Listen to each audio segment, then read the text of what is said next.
Magandang araw, Pilipinas. Matagumpay na nailapit kamakilan ng Philippine Consulate General sa San Francisco ang mga pangunahing serbisyong konsular para sa mga Pilipinong naninirahan sa Wyoming at mga karatig estado matapos isagawa ang ikatlong Consular Outreach Mission dito para sa taong 2026. Sa loob ng 2 araw na operasyon, nakapaghatid ang konsulado ng kabuang 104 na serbisyo. Kabilang sa mga naproseso ang mga aplikasyon para sa mga pasaporte, dual citizenship, notarial services at civil registration para sa mga kababayang nasa naturang rehiyon.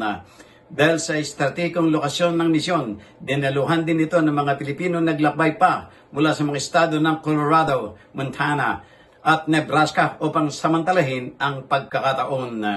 Bukod sa mga dokumentaryong serbisyo, aktibo ring isinulong ng konsulado ang gawaing sibiko sa magitan ng paghikayat sa mga Pilipino na magparehistro para sa overseas voting.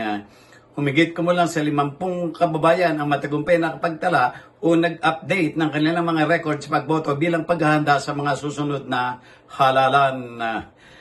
Ipinabot naman ng konsulado ang kanilang taus-pusong pasasalamat kay Philippine Honorary Consul to Colorado na si Donald Lavi na nagmula pa sa Colorado upang maghatid ng suporta.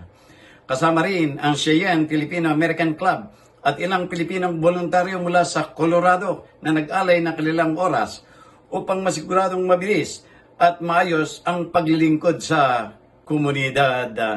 Para sa journalnews.com.ph, Jojo Cesar Magsumbol, People's Tonight, San Francisco, California.